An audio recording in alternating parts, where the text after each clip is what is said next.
시청자 여러분 안녕하십니까? 뉴스9 윤정호입니다. 경북 산불의 아픔이 아직 가시지도 않았는데 이번에는 대구에서 산불이 나 강풍을 타고 7시간 넘게 확산하고 있습니다. 2,200명의 주민들이 학교 등 안전한 곳으로 대피했지만 고속도로 같은 일부 도로는 통제되고 있습니다. 오늘 뉴스9 산불 소식으로 시작합니다. 먼저 이심철 기자입니다. 희뿌연 연기가 파란 하늘을 뒤덮었습니다. 헬기가 연신 물을 날라다 뿌리지만 연기는 사방에서 피어오르고 불길은 민가 코앞까지 내려와 맹렬하게 타오릅니다. 1분도 안 되겠어. 막 항날 오는데 바람이 불게 항날 오기 항내리 앉으고 막 탔는데 뭐. 주택가를 덮칠까 소방대원들이 출동해 방어에 나섰습니다. 주민들은 밭에 대던 물로 급하게 불길을 막았습니다. 안 봐도 이기거든요. 불 끄셨고 그리 저리 막 껐다가 우리는 여기 수돗물로 지금도 끄고 있어. 오후 2시쯤 북구 함지산에서 시작된 불은 초속 10m가 넘는 바람을 타고 빠르게 번졌습니다. 연기는 20km 가까이 떨어진 경산에서도 보일 정도였습니다. 조야동과 노곡동 주민 2,200여 명은 인근 초등학교 등으로 대피했습니다. 급하게 대충 짐을 싸서 반려동물을 함께 데리고 나온 주민도 있지만 몸만 빠져나온 경우가 대부분입니다.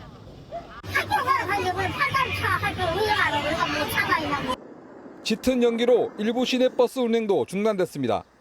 또 한국도로공사는 경부고속도로 북대교 나들목에 양방향 진출입을 차단했습니다. TV조선 이심철입니다. 산불이 나자 산림청은 최고 단계인 대응 3단계를 발령하고 총력을 다해 진화하고 있습니다. 소방청도 모든 소방 자원을 동원해 대응하고 있는데 지금 산불 진화 정도는 어떤지 현장에 나가 있는 취재기자 연결합니다. 김동현 기자, 주불이 잡힐 기미가 있습니까? 네, 해가 져서 잘 보이지는 않지만 현장에는 여전히 희뿌연 연기가 가득합니다. 마스크를 쓰지 않으면 안 될 정도인데요. 지금은 야간 대응 체제로 전환해서 산불 진화 인력만 현장에 남아 있습니다. 야간에는 불길이 주변 민가 등으로 번지지 않게 방화선 구축에 집중하게 됩니다. 소방과 산림당국은 산불 대응 3최고 단계인 대응 3단계와 국가소방동원령을 발령한 상태인데요. 낮에는 산림청과 소방청 등 헬기 29대가 동원되기도 했습니다. 하지만 순간최고 소속 15m의 강풍으로 어려움을 겪으면서 불길이 커졌는데 저녁 8시 현재 산불 영향구역은 151헥타르에 이릅니다. 전체 불의 길이는 10.6km로 이 가운데 8.6km가 아직 잡히지 않고 있습니다. 진화율은 19%에 불과합니다. 산림당국은 밤에도 투입 가능한 수리온 헬기 2대를 동원해 진화 작업을 벌인다는 방침이지만 밤사이 불길을 잡기는 사실상 어려워 보입니다. 산불이 계속 확산하면서 통제구역도 늘어나고 있습니다. 조야교 등 교량 3곳이 통제됐고 성북초 등 산불 지역 인근 3개 학교는 내일 하루 휴교를 결정했습니다. 당국은 내일 해가 뜨는 대로 헬기 등을 추가 투입해 진화 작업을 벌인다는 계획입니다. 지금까지 대구 산불 현장에서 TV조선 김동렬입니다. 정치권 소식으로 이어갑니다. 90%에 육박하는 지지율로 민주당 대통령 후보가 된 이재명 전 대표가 서울 현충원 참배를 시작으로 대선 운동에 사실상 들어갔습니다. 그런데 첫 행보부터 예사롭지 않습니다. 이승만, 박정희 전 대통령과 함께 예정에 없던 박태준 전 총리의 묘역까지 참배했는데 탄핵 전국 때도 몇 차례 선보였던 우클릭에 다시 시동을 거는 모양새입니다. 후보 자격으로 참석한 첫 최고위원회의에서도 이 후보는 통합을 강조했는데 가장 중요한 건 얼마나 진정성이 있는지를 유권자들이 받아들이느냐일 겁니다. 고희동 기자가 보도합니다. 민주당 이재명 후보가 지도부 및 현역 의원들과 함께 서울 동작구의 국립현충원을 찾았습니다.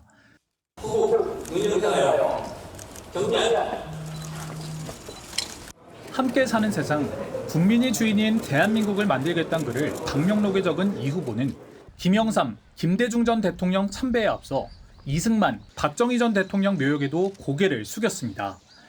일도뭉념.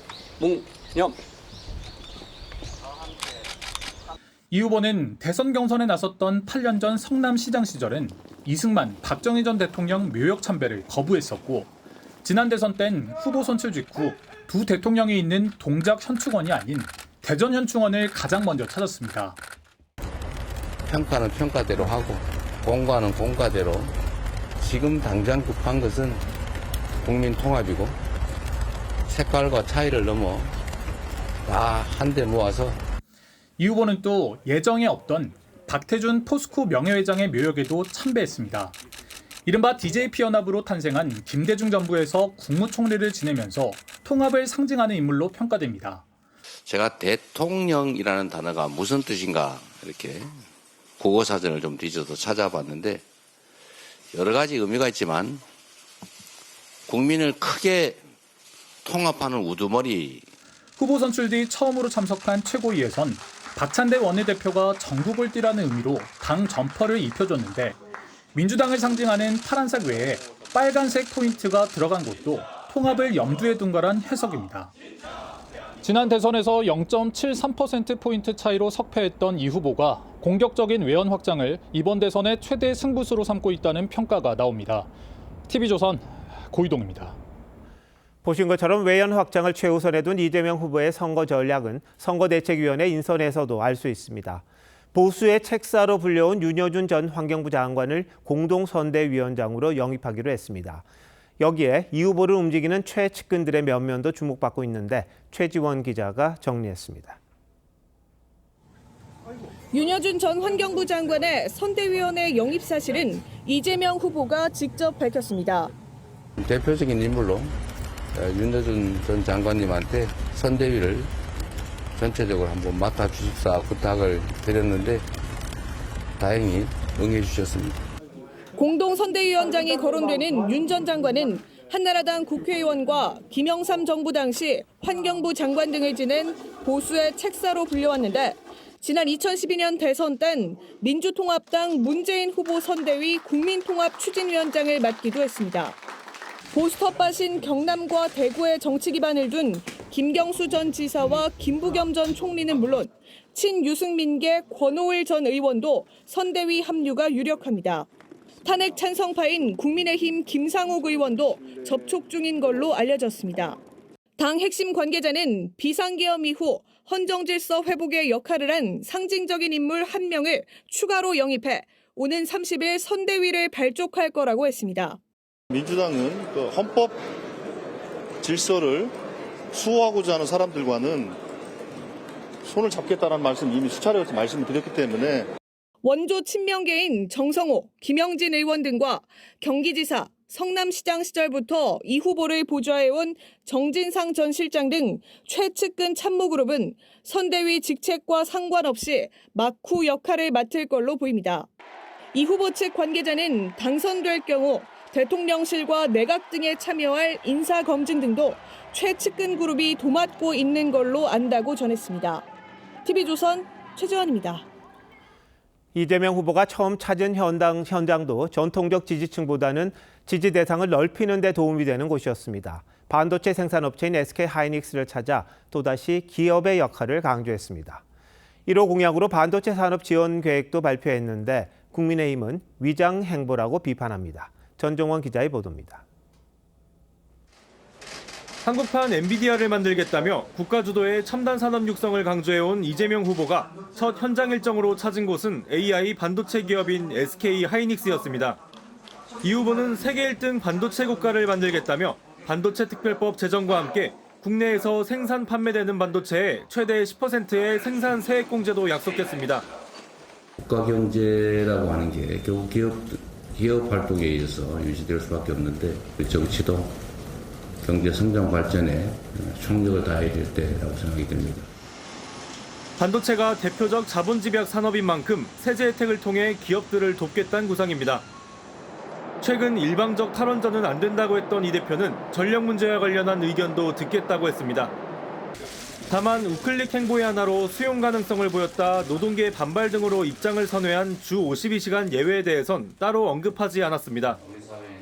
이 대표는 예외 적용 조항 없이도 현행 탄력근무제로 근로시간 보장이 가능하다는 생각이 강한 것으로 알려졌습니다.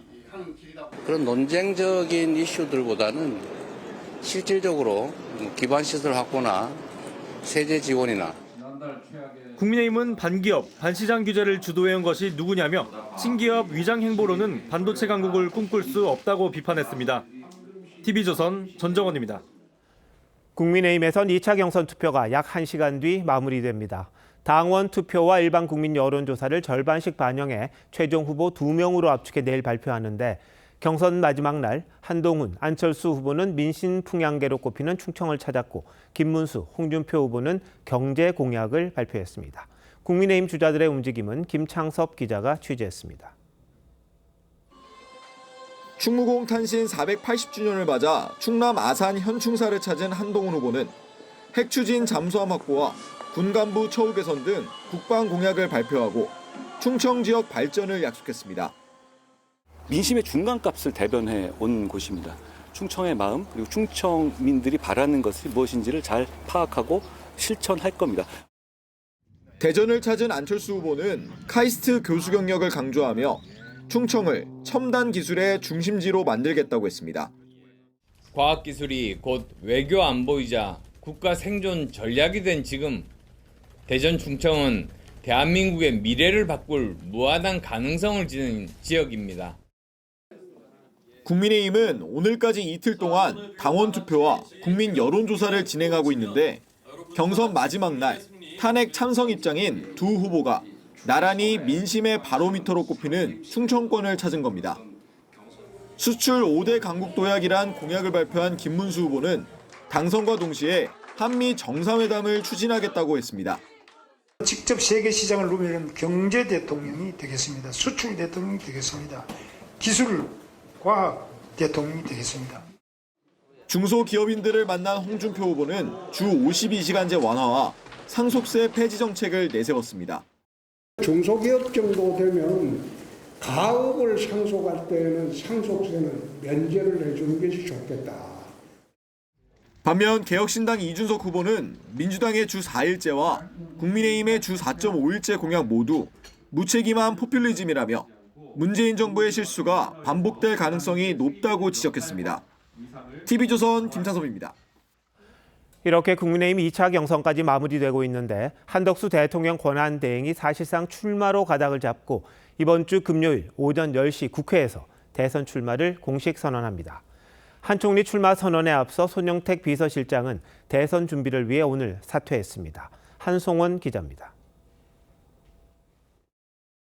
지난 23일 평택 미군 기지를 방문한 한덕수 권한대행에게 제이비어 브런슨 한미연합사령관이 존 펠란 미 해군성 장관과의 만남을 제안한 걸로 알려졌습니다. 한 대행은 만나겠다고 답한 걸로 전해졌는데 펠란 장관이 모레 방한하면 한미 간 함정 유지 보수 정비, MRO 협력 방안이 논의될 전망입니다. 당초 30일 거취를 표명할 걸로 알려졌던 한 대행은 다음 달 1일 사퇴, 2일 오전 10시 국회 출마 선언으로 구체적 계획을 세운 걸로 알려졌습니다. 한 대행 측 관계자는 출마 선언 장소는 국회가 될 것이라며 출마 선언문은 개헌, 통합, 신뢰 등을 핵심 키워드로 내세울 계획이라고 전했습니다. 임기 단축과 권력 분산형 개헌을 주장하며 상대적으로 개헌에 소극적인 민주당 이재명 후보와 차별화를 꾀하겠다는 전략으로 풀이됩니다. 통상교섭 본부장과 주미대사 경력에 보수와 진보 정권을 넘나들며 총리직을 수행한 통합과 중도 이미지도 강조할 전망입니다. 참모 가운데 손영택 비서실장이 오늘 처음 사직서를 낸 데 이어 다른 참모들도 시차를 두고 사퇴할 걸로 전해졌습니다. 한 대행 지지 인사들은 외곽에서 캠프 조직도 구성한 걸로 전해졌습니다. 한 대행 출마 선언이 국민의힘 대선 후보 선출을 앞두고 이뤄질 가능성이 큰 만큼 경선 막판 판세에도 영향을 줄 수 있다는 관측이 나옵니다. TV조선 한송원입니다. 이런 상황에서 국민의힘 권영세 비대위원장이 한덕수 대행과 만나기로 한 정대철 헌정 회장에게 전화를 걸어 반명 단일화를 도와달라는 취지의 말을 한 걸 두고 일부 후보들이 반발하고 있습니다. 출마가 임박한 한 대행을 바라보는 시선도 주자들마다 조금 엇갈리는데 최민식 기자가 정리했습니다. 국민의힘 권영세 비대위원장은 최근 정대철 헌정 회장과의 통화에서 한덕수 권한대행과의 단일화를 지원해달라고 요청한 것으로 알려졌습니다. 일부 국민의힘 경선 후보들은 불편한 기색을 나타냈습니다. 그렇게 좋아 보이지 않습니다. 그건 패배주의 아닌가요? 우리가 이길 수 있습니다. 제가 이길 수 있습니다. 홍준표 후보도 한대행을 탄핵당한 정권의 총리라고 칭하며 2007년 단일화에 성공하고도 패한 정동영 후보 사례를 들기도 했습니다. 지금 대선이 당에서는 어떤 식으로 끌고 가고 있는지, 또 나는 어떤 식으로 끌고 가고 있는지 방향이 좀 틀립니다.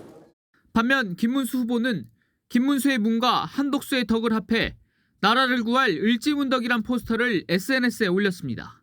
한대행과의 단일화에 적극적인 모습을 부각하며 한대행 지지 표심까지 끌어오겠다는 전략으로 풀이됩니다. 더 중요한 것은 진심입니다. 저는 진심으로 정말 좋은 분이 계셔서 이재명을 이기고 우리나라를 위대하게.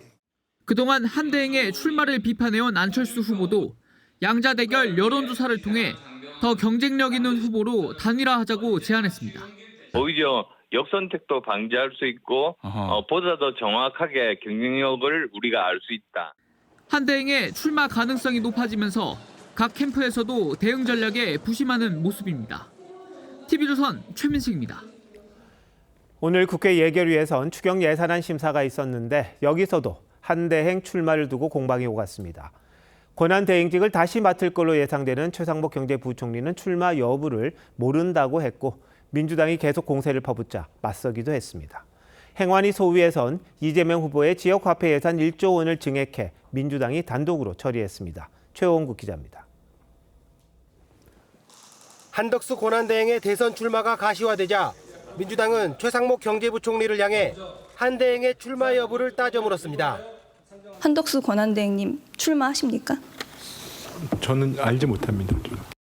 이제 난각병에 걸려서 대통령 후보가 되겠다 이렇게 얘기하고 있는 그런 상황인데 민주당은 한대행이 당장 사퇴해야 한다고 압박했고 대통령 출마가 의지가 있었다면 오늘 당장 사퇴하라고. 계속되는 비판에 최 부총리가 맞서는 상황도 벌어졌습니다. 제가 민주당 비판하지 않았지 않습니까? 저한테 말씀하시면 안 되시는 거죠. 최 부총리는 예산 기능을 기재부에서 떼어내는 민주당의 경제부처 개편 계획에 대해선 반대 입장을 밝혔습니다. 장관 레벨에서의 의사결정이 더 많은 부분이 이루어지는 그런 구조가 일단 위기 대응에 맞다고 생각이 들고요. 국민의힘은 민주당의 줄탄핵 등 입법 독주가 문제라고 지적했습니다. 도대체 얼마나 많은 국무위원들이 탄핵을 당했습니까? 그들이 손발이 묶인 사이에 있었던 그 많은 일들은 누가 책임져야 됩니까?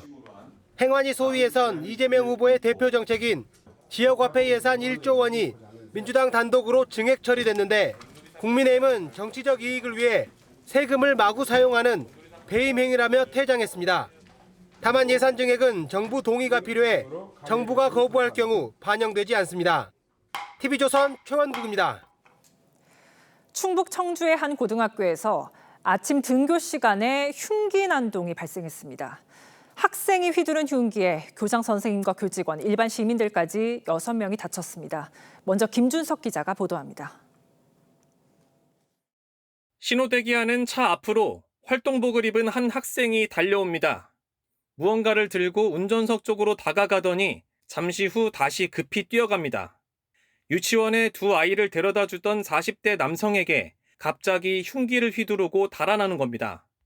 쪽을 이렇게 놓고 하고 그다음에 그러니까 애들이 있으니까는 문을 그쪽을 열어주지 않고 제 운전석만 이렇게 문을 열었더니 가해 학생은 앞서 인근의 한 고등학교 교실에서 상담을 받다 선생님을 폭행했습니다. 이후 복도로 나와 괴성을 질렀는데 이 소리를 듣고 교장 선생님과 교직원 2명이 나타나자 흉기를 휘둘러 중상을 입혔습니다. 학교 밖으로 나와서도 시민 2명에게 잇따라 흉기를 휘둘렀습니다. 그러고는 인근 저수지에 뛰어들었다가 119에 의해 구조돼 경찰에 넘겨졌습니다. 조사 결과 학생은 흉기를 미리 준비해 등교했습니다. 우리가 총 압수한 건 4종이고요. 그중에 이제 법령에 사용된 건 하나고 왜 흉기를 4개씩 갖고 다녔는지 조사를 해봐야죠. 경찰은 학생에 대해 살인미수 혐의를 적용해 구속영장 신청을 검토하고 계획범죄 여부를 따져볼 예정입니다. TV조선 김준석입니다. 특수교육 대상자였던 가해 학생은 평소 학교 생활에 별 문제가 없었다고 합니다. 고 김하늘 양 사건에 이어 최근 교내 흉기 사고가 잇따르면서 학교 안전이 심각하게 위협받고 있다는 지적입니다. 계속해서 김다로 기자입니다. 가해 학생은 평소보다 조금 이른 오전 8시 33분에 등교했습니다. 그런데 향한 곳은 평소 수업받는 교실이 아닌 특수학급이었습니다. 학생은 특수교육 대상자지만 평소 일반 학생들과 함께 수업을 받아왔습니다. 특수학급에서는 예정에 없던 교사의 상담을 받았는데 교육당국은 개인정보라며 상담 내용을 공개하지는 않았습니다.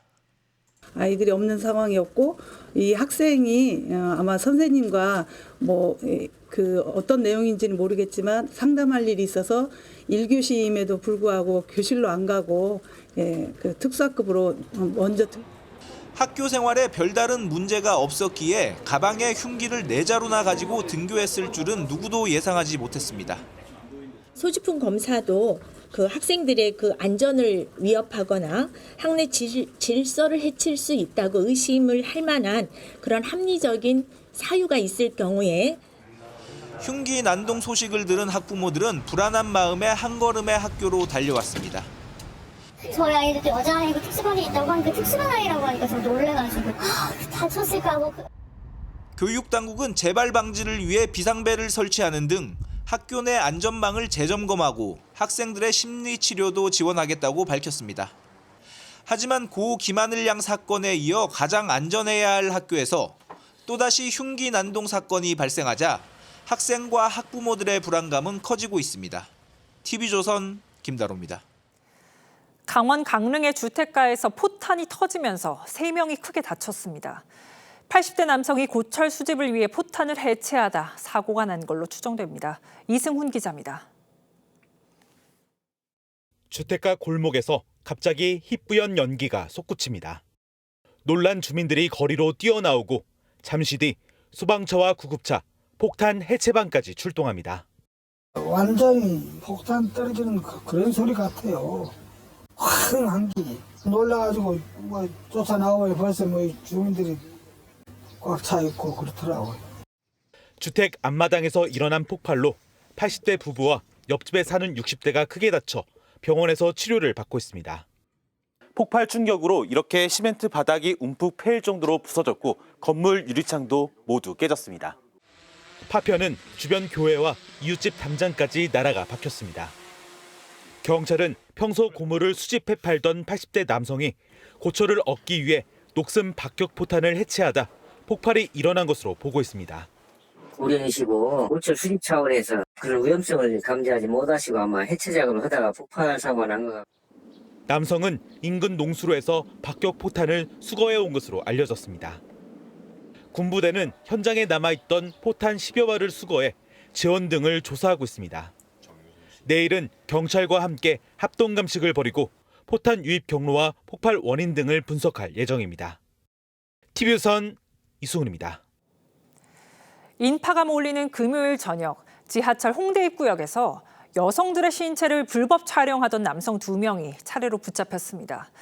이 가운데 한 명은 카메라를 서류 가방에 숨겨 촬영하고 있었는데 이런 범행을 저지른 게 처음이 아니었습니다. 이나영 기자의 단독 보도입니다. 검은 옷을 입은 남성이 홍대 입구역 계단을 걸어 내려갑니다. 그런데 얼마 지나지 않아 한 여성의 뒤에 바짝 붙어 다시 올라옵니다. 손에는 네모난 서류 가방을 들고 있습니다. 수상히 여긴 시민이 남성을 붙잡아 둔 채 경찰에 신고했습니다. 경찰 조사 결과 이 30대 남성은 가방에 카메라를 숨겨 여성들을 불법 촬영하고 있었습니다. 휴대전화에선 신체 일부를 찍은 사진이 여러 장 발견됐습니다. 일부 지하철역엔 이렇게 뒤를 확인할 수 있는 불법 촬영 방지 거울이 설치돼 있습니다. 하지만 카메라를 몰래 숨겨서 찍는 것까지 알아채기는 쉽지 않습니다. 2시간쯤 뒤에도 같은 역에서 불법 촬영을 하던 20대 남성이 또 붙잡혔습니다.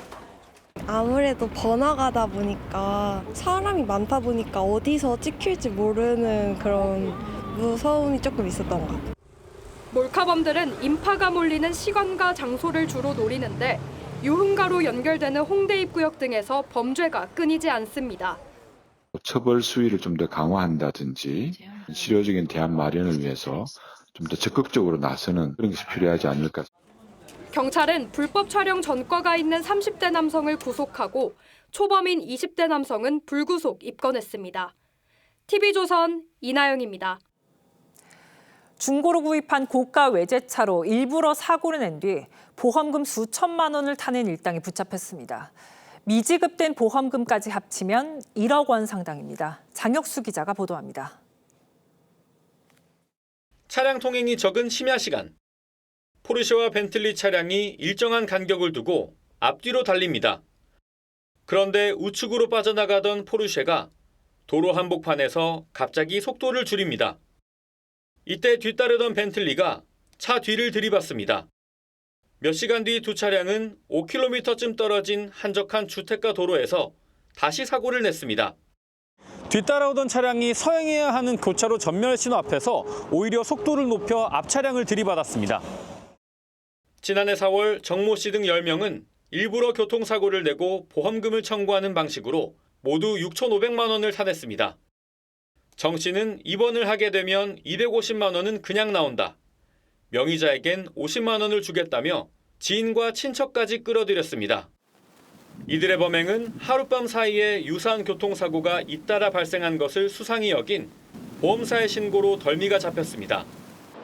경찰은 차량 블랙박스와 통화 내용, 주변 CCTV 등을 조사해 10개월 만에 일당 전원을 붙잡았습니다. 보험사에서 미지급한 금액까지 합치면 1억 원이 훨씬 넘을 것 같습니다. 공범들은 이 금액을 받아 생활고에 사용하였습니다. 경찰은 정 씨 등 일당 10명을 보험 사기 혐의로 검찰에 송치했습니다. TV조선 장혁수입니다. 경찰이 윤석열 전 대통령의 비화폰 통화 기록을 조만간 확보할 걸로 보입니다. 경호처는 그동안 경찰의 압수수색을 6번이나 막았는데 김성훈 경호처 차장이 물러난 뒤 태도를 바꿨다고 합니다. 김예나 기자가 보도합니다. 경찰 비상계엄 특별수사단은 지난 16일 대통령실과 한남동 공관촌 압수수색에 나섰습니다. 하지만 이전과 마찬가지로 경호처에 막혀 비화폰 서버와 대통령 집무실 CCTV 확보 등엔 실패했습니다. 압수수색 영장 집행은 불승인이고요. 대신에 이미 제출에 대해서 그 방식과 절차에 대해서 그런데 경호처가 최근 태도를 바꿔 자료 제출에 협조하기로 했습니다. 경찰 관계자는 경호처가 전보다 이미 제출에 적극적이라고 바뀐 분위기를 설명했습니다. 윤 전 대통령 체포영장 집행 저지 등을 주도해온 김성훈 차장이 오늘부로 대기 발령된 게 영향을 끼쳤다는 분석이 나옵니다. 경찰은 필요한 자료를 복사하는 식으로 비화폰 서버에서 증거를 확보할 예정인데 윤 전 대통령 등의 통화 내역이 남아있을지는 미지수입니다. 이틀마다 자동 삭제되게 돼 있습니다. 자동 삭제되어 있는 걸 제가 지시할 이유도 없습니다. 다만 이상민 전 행안부 장관의 언론사 단전단수 지시 혐의 수사와 관련한 대통령 집무실 CCTV 영상은 남아있는 걸로 알려졌습니다. 경찰은 경호처로부터 넘겨받은 자료를 분석한 뒤 윤 전 대통령 대면 조사를 추진할 걸로 전망됩니다. TV조선 김예나입니다. 대장동 민간업자 재판에 민주당 이재명 후보의 최측근인 정진상 전 실장이 증인으로 출석했습니다. 일주일 전엔 치과 진료를 이유로 불출석했는데 오늘 법정에 나와서는 증언을 거의 대부분 거부했습니다. 한진 기자가 보도합니다. 지난 21일 치과 진료를 이유로 대장동 민간업자 재판에 증인으로 나오지 않았던 정진상 전 실장이 오늘은 법정에 나왔습니다. 하지만 검찰의 거의 모든 질문에 답을 하지 않았습니다. 증언 안 하신 이유는 다음에 말씀드리겠습니다. 지금 시기가 아닌 것 같아요. 검찰 조서가 실제 답변대로 작성됐는지 묻는 질문에도 답변을 거부했습니다. 유동규 전 성남도시개발공사 기획본부장이 언제 임명됐는지 등 객관적 사실에 대한 답변까지 거부하자 보다 못한 재판부가 나섰습니다. 정 전 실장을 향해 이 질문이 증인에게 어떤 관계가 있다고 거부하는 것이냐며 모르면 모른다고 말해달라고 했습니다. 검찰이 앞서 증인으로 채택됐지만 끝내 불출석한 이재명 후보까지 거론하며 증언 거부를 비판하자 정 전 실장은 뭐 하는 짓입니까라며 반발했습니다. 재판부가 정 전 실장을 향해 그렇게 얘기하면 안 된다고 질책했습니다. 재판부는 다음 달 3차례의 증인 신문을 더 하겠다며 정 전 실장에게 반드시 출석하라고 강조했습니다. TV조선 한지은입니다. 검찰이 이른바 건진법사로 불리는 무속인 전모 씨 일가에 대해 출국을 금지한 걸로 확인됐습니다. 검찰은 이들이 윤석열 전 대통령 부부와의 친분을 과시하며 금품을 받거나 인사청탁을 했는지 의심하고 있습니다. 이광희 기자가 보도합니다. 건진법사 전모 씨는 2018년 지방선거 예비후보에게 불법 정치자금 1억 원을 받은 혐의로 불구속 기소됐습니다. 2017년부터 1년여간 아내의 계좌인 6억 4천만 원이 들어온 사실이 추가로 드러나기도 했습니다. 대통령 부부와는 어떤 사이입니까? 전 씨의 휴대전화에서 윤 전 대통령 장모나 유력 정치인들과 연락한 내역이 나오고 집에선 한국은행 포장에 담긴 5천만 원 돈다발, 이른바 관봉권까지 발견되면서 검찰 수사가 인사청탁과 이권 개입 의혹으로 확대되고 있습니다. 대통령실 신모 행정관을 처남이 관리하고 있다는 전 씨와 딸의 문자 내역을 확보한 검찰은 전 씨가 용산에 청탁을 하고 금품을 수수했을 가능성을 살펴보고 있습니다. 윤 전 대통령 취임 한 달쯤 뒤 김건희 여사 선물 명목으로 전 씨가 통일교 인사로부터 받은 6천만 원 상당의 다이아 목걸이의 행방도 수사 대상입니다.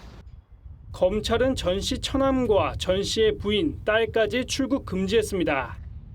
전 씨는 현금 등은 정치자금이 아닌 기도비 명목이고 목걸이는 김 여사에게 전달하지 않은 채 잃어버렸다고 주장하는 걸로 전해졌습니다. 전 씨 측 변호인은 가족의 이권 개입 의혹 등에 대해선 아는 바가 없다고 밝혔습니다. TV조선 이광입니다.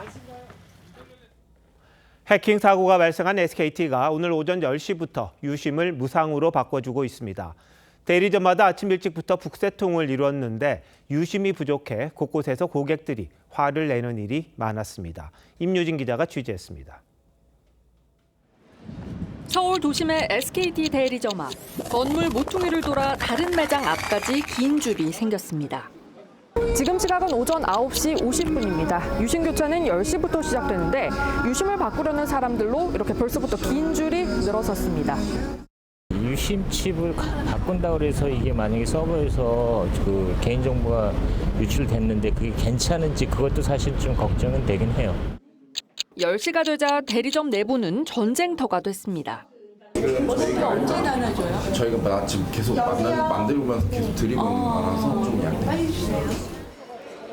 공항 로밍센터도 상황은 마찬가지. 좀처럼 줄지 않는 대기 행렬에 발만 동동 구릅니다. 4시간 전인가에 온 것 같아요. 아무래도 이제 여러 가지 해킹이나 이런 거에 불안하기 때문에 당연히 유심을 바꾸고 출장을 다녀와야 돼서. 유심 교체를 위한 온라인 예약 사이트도 몰리는 접속자에 금세 마비됐습니다. 예약에 성공해도 언제 교체받을진 장담할 수 없습니다. SKT가 현재 확보한 유심 물량은 100만 개가량, 가입자 2,500만 명에 비해 턱없이 부족합니다. SKT가 물량 확보에 나서고 있지만 대리점 수를 감안하면 가입자 전원이 유심을 교체하는데 몇 달은 걸릴 거란 전망이 나옵니다. 2차 피해에 대한 우려 속에 SKT에서 다른 통신사로 이동한 가입자는 평소보다 20배 정도 늘었습니다. 보험사와 카드사 등 금융권도 만일의 사태에 대비해 SKT 인증을 중단했습니다. TV조선 임유진입니다. 앞서 보신 것처럼 유심 해킹으로 인해 혼란이 계속되는 가운데 부산에서 자신도 모르는 사이 새 휴대폰이 개통되고 은행 계좌에 있던 5천만 원이 이체되는 사건이 발생했습니다. 경찰은 이번 SKT 유심 사태와 연관성이 있는지 조사하고 있습니다. 하동원 기자의 보도입니다. 63살 박모 씨는 지난 24일 황당한 일을 겪었습니다. 휴대전화가 걸리지 않아 대리점을 찾아갔더니 자신도 모르는 사이에 기존 SK텔레콤 계약은 해지되고 KT 알뜰폰이 새로 개통돼 있었다는 겁니다. 어느 대리점에서 개통을 한 것도 아니고 셀프로 개통을 했다고. 황당한 일은 이뿐만이 아니었습니다. 알뜰폰이 개통된 날 자신의 은행 계좌에서 1,000만 원씩 5번에 걸쳐 모두 5천만 원이 모르는 사람의 계좌로 이체됐습니다. 거의 노후 자금인 거죠. 순식간에 없어졌으니까 많이 허탈해 하시고. 박 씨는 경찰에 수사 의뢰했습니다. 경찰은 박 씨의 휴대전화가 어떻게 무단 개통됐는지와 은행 거래 내역 등을 조사하고 있습니다. 특히 SK텔레콤 유심 해킹 사태로 유출된 정보가 복제돼 이번 사건이 일어났을 가능성이 있는지 살펴볼 예정입니다. 악성 앱을 설치한 뒤 인터넷 뱅킹 등의 휴대전화 정보를 모두 빼가는 이른바 스미싱의 가능성도 들여다보고 있습니다. TV조선 하동훈입니다. SKT 해킹 사건으로 어떤 정보가 빠져나간 건지 불안과 혼란이 커지고 있습니다. SKT 모든 가입자가 유심을 바꿔야 할지 김주영 기자와 따져보겠습니다. 자, 김 기자, 일단 해킹 대상이 된 유심, 이게 뭡니까? 네, 유심 칩은 스마트폰을 개통하면서 꽂는 이런 작은 칩입니다. 이 칩 안에 가입자를 식별할 수 있는 정보를 담고 있어서 휴대전화 사용자를 확인해주는 신분증 같은 역할을 합니다. 이 유심 정보를 다른 칩에 복제해서 공기계에 옮기면 복제폰이 만들어질 수 있는데요. 그럼 이번 해킹으로 복제폰을 만들 수 있는 정보가 다 빠져나간 겁니까? 네, 아직 어떤 항목이 유출됐는지 정확하게 공개되지 않았습니다. 다만 기본적으로 유심에 저장되는 정보는 가입자 식별번호, 기기 식별번호 등이 저장되어 있고요. 주민등록번호나 은행 계좌번호 같은 민감한 개인정보는 저장돼 있지 않기 때문에 유심 정보가 유출됐다고 해서 은행 계좌가 직접적으로 털릴 수 있는 건 아니란 겁니다. 다만 만일의 경우에 해커가 다크웹 등에서 주민번호 같은 개인정보를 이미 가지고 있다면 피해로 이어질 수 있다는 게 전문가들의 설명입니다. 노출되지 않았었던 종류의 정보가 이번에 노출이 된 거니 정보 조각들이 연결될 수 있는 그런 위협이 굉장히 큰 하나의 요소라고 저는 보고 있습니다. 그러면 SKT 이용자들은 유심 칩을 다 바꿔야 하는 겁니까? 저희가 취재한 보안 전문가 일부는 바꿔야 한다, 일부는 그럴 필요까진 없다고 말이 엇갈렸는데요. SKT 측도 유심칩을 바꾸는 게 필수는 아니라고 했습니다. SKT는 현재 이상징후 시스템을 고도화시킨 상태고 유심보호 서비스에 가입하면 내 유심칩은 현재 내 기기로만 쓸 수 있도록 데이터망에 설정되기 때문에 조치는 된 것이라고 했습니다. 다만 유심을 바꾸면 해킹으로 만든 복사본이 무용지물이 되기 때문에 추가적 조치라는 설명입니다. 이미 여러 대기업들이 SKT 사용 직원들에게 유심을 교체하라고 주문하기도 했습니다. 어쨌든 이용자들은 좀 불안하잖아요. 그래서 집단 소송도 준비한다 이런 말도 있네요. 네, 집단 소송 카페에는 가입자가 2만 명을 넘어섰고 일부는 이미 소송을 제기했습니다. 국회에 국민청원도 올라왔고요. 과거 사례를 보면 2012년 870만 명의 개인정보가 유출됐던 KT는 1심에서 1인당 10만 원을 배상하라는 판결이 났다가 2심과 대법원에서는 뒤집혔었고요. 2023년에 고객정보 30만 건이 유출됐던 LG유플러스는 과징금 68억 원을 부과받았습니다. 오늘 고학수 개인정보보호위원회 위원장은 국회에서 과거보다 처벌 조항이 강화됐기 때문에 잠재적으로 상당한 수준의 처벌 가능성이 있다고 언급하기도 했습니다. 이런 일이 다시 일어나지 않으려면 어떤 대책이 있습니까? 네, 과거 대형 유출 사건이 있었던 KT와 유플러스는 최근 정보보호 투자비를 급속도로 늘렸지만 이번에 해킹당한 SKT는 최근 2년간 정보보호 투자비를 줄이거나 유지한 것으로 파악됐습니다. 현재 통신사의 유심관리 서버는 국가 기반 시설로 지정되어 있지 않아서 민간 자율의 관리를 맡기는 시스템인데요. 국가 차원에서 정기적인 보안 검사를 받도록 해야 한다는 지적이 나옵니다. 추가로 국가 기반 시설로 지정하는 게 어느 정도 의미는 있다고 봅니다. 그러면 업체가 세운 보안 대책에 대해서 정부가 주기적으로 관리 감독하도록 돼 있습니다. 해킹이 점점 고도화되는 만큼 정부도 정확한 대책을 세워야 SKT 같은 사태가 다시 일어나지 않을 수 있겠군요. 김 기자, 잘 들었습니다.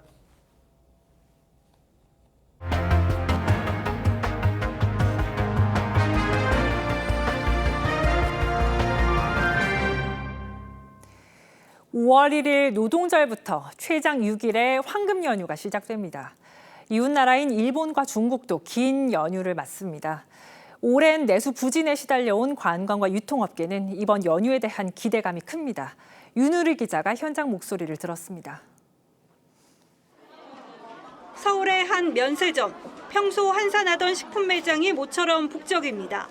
국산 화장품 코너에도 외국인 관광객들의 발걸음이 이어집니다. 就是在免税店这边买一些小吃，像炒年糕、紫菜啊，这些海带啊，这些就是会更划算，比在商场里面，然后挺开心在这边逛的。日本から韓国にゴールデンウィークに来まして、すごく安いからお買い物とかたくさんしようと思って来ました。 한중일 3국이 동시 황금 연휴에 들어가자 한파에 시달려온 면세점 업계는 평소보다 높은 할인율로 내 외국인 잡기에 나섰습니다.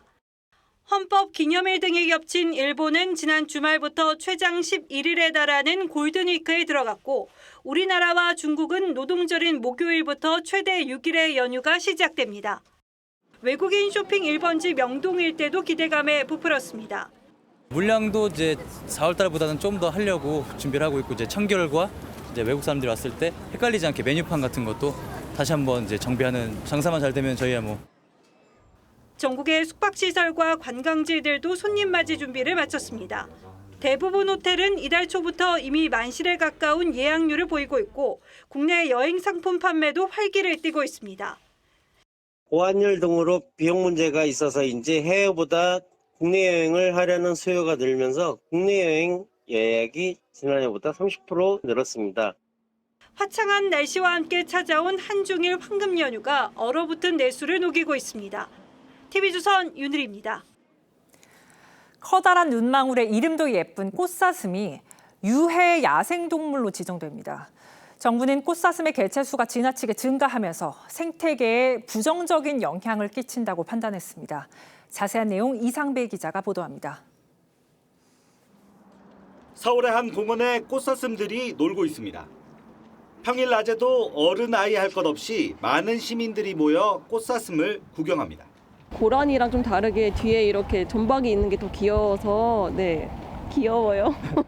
뭔가 일단 되게 순한 동물이고 뭔가 좀 사람한테 좀 친숙한 그런 동물인 것 같아요.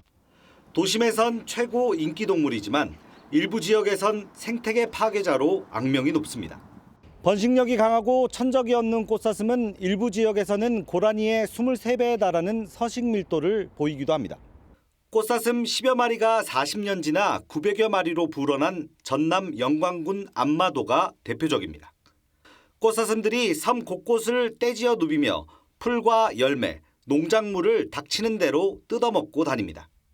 180마리가 털을 잡은 인천 구롭도도 상황은 비슷합니다. 꽃사슴은 또 사람에게 질병을 전파할 수 있는 진드기의 주요 숙주로도 꼽힙니다. 참다 못한 주민들의 민원이 잇따르자 환경부가 꽃사슴을 유해 야생동물로 지정하기로 했습니다. 유해 야생동물로 지정된 경우에는 농작물 피해가 발생한 경우에 지자체장의 허가를 받아서 포획을 할 수 있습니다. 정부는 또 꽃사슴 같은 외래종이 국내 생태계를 교란시키는 걸 막기 위해 수입 가능 동물을 900종으로 제한할 방침입니다. TV조선 이상배입니다. 그동안 러시아 파병에 침묵해오던 북한이 처음으로 파병을 공식 인정했습니다. 정당성을 강변하면서 전사자가 발생한 사실도 확인했습니다. 러시아는 북한에 군사 원조를 제공할 수 있다며 밀착을 과시했습니다. 차정승 기자입니다. 우크라이나군 드론 공격에 이리저리 달아나고 장갑차에 타지 못한 채 총알바지로 내몰립니다. 지난해 10월 11,000여 명에 이어 올 초 추가 파병까지 감행한 북한은 4,000여 명에 이르는 사상자가 발생했지만 그동안 파병 사실조차 인정하지 않았습니다. 모두 희생됐습니다. 무인기하고 포사고 지점에. 그런데 돌연 당 중앙군사위가 북러 조약에 따른 김정은의 명령이라며 쿠르스크 지역 해방작전이 승리적으로 종결됐다고 주장했고 평양에 전투 위훈비를 건립하겠다며 전사자 발생 사실도 확인했습니다. 비로소 검증된 두 나라 사이의 불피의 전투적 우위는 유대를 도한층 강화하고 러시아는 이틀 전 총참모장의 보고 형식으로 북한 파병 사실을 처음 인정했는데 오늘은 푸틴 대통령이 직접 성명을 통해 김정은에게 감사의 뜻을 전했고 관영 매체는 북한군 훈련 영상도 공개했습니다. 크렘린궁은 필요시 북한에 군사 원조를 제공할 수 있다고 밝혔습니다. 정찰 위성이나 항법 위성 또는 대공 미사일, 소위 미사일 요격 체계 또는 전투기나 이런 것들 요격할 수 있는 시스템을 오히려 지원하는 부분, 이런 것들이 북한에게는 훨씬 더 실질적인 도움이 될 수 있는 부분. 정부는 명백한 안보리 결의 위반이자 세계 안보를 위협하는 중대한 도발이라며 강력 규탄했습니다. TV조선 차정승입니다. 프란치스코 교황의 무덤이 일반에 공개됐습니다. 평생 가난한 이들의 벗이었던 교황의 무덤은 너무나도 소박했습니다. 새 교황을 뽑는 콘클라베는 다음 달 7일 시작되는데 벌써부터 진영 간 물밑 경쟁이 치열한 걸로 전해졌습니다. 김자민 기자입니다. 철제 십자가와 흰 장미 한 송이가 놓인 무덤. 교황이란 직함 없이 라틴어로 프란치스쿠스란 이름만 새겨졌습니다. 청빈했던 교황의 삶과 꼭 닮은 소박한 무덤을 보기 위해 새벽부터 긴 줄이 이어졌습니다. Una grande emozione, ma io vedo tutta la gente, insomma, partecipe che è veramente commossa. 투표권이 있는 추기경 135명이 대부분 로마에 모이면서 추기경단 일반 회의도 본격적으로 시작됐습니다. 투표 일정을 정하고 인물을 탐색하는 사실상의 선거운동 기간입니다. 추기경단은 새 교황을 선출하는 콘클라베를 다음 달 7일 시작하기로 결정했습니다. Somos servidores y no superiores a nadie. ¿Y prevé un conclave largo, corto? Bueno, yo creo que no pasará de 2 o 3 días. 추기경 대부분이 서로 일면식도 없는 경우가 많아 교황청 내부에선 벌써부터 치열한 로비전이 펼쳐지고 있습니다. 외신은 바티칸의 복도와 식당 등지에서 은밀한 논의와 로비 활동이 활발히 이뤄지고 있다고 전했습니다.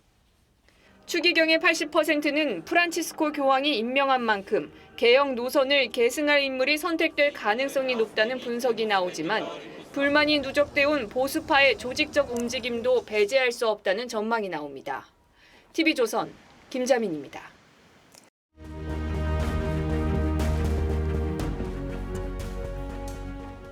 国を盗むために数えきれないほど人を殺した驚ぼうに悪人呼ばわりされる。 일본 전국시대 최고의 무장 다케다 신겐. 만약의 사태를 위해 자기와 똑 닮은 가짜 카게무샤를 만듭니다. 3年はもう必死。 신겐이 총상으로 죽자 진짜 노릇을 하는 카게무샤. 화살과 총이 빗발치는 전장에서 미동도 하지 않습니다. 처음엔 그저 흉내였지만 진짜보다 더 진짜가 된 겁니다. 이재명 후보가 더불어민주당 대통령 후보로 선출됐습니다. 이번이 세 번째 대선 도전인데 합산 득표율이 무려 90% 가까이로 압도적입니다.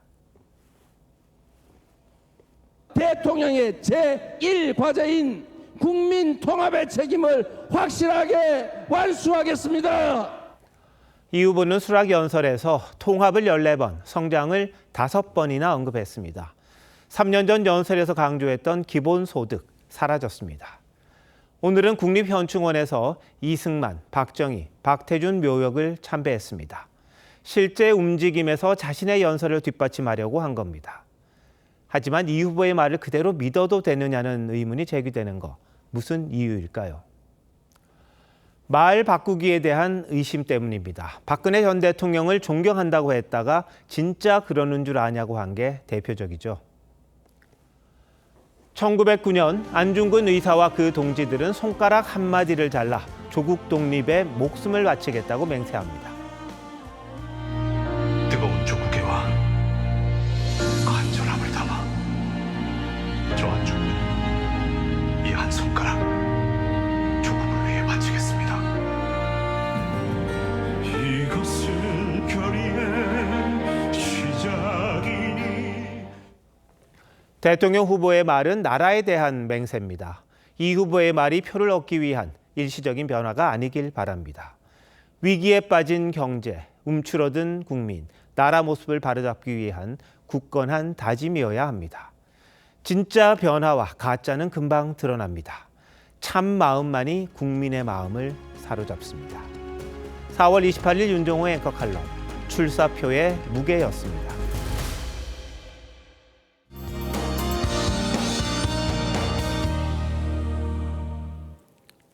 오늘 건조특보가 확대 강화됐습니다. 곳곳으로 산불 소식도 들려오는데요. 일부 강원과 충북, 경북과 대구에는 건조경보가, 서울을 포함한 그 밖의 전국 대부분 지역에는 건조주의보가 내려져 있고요.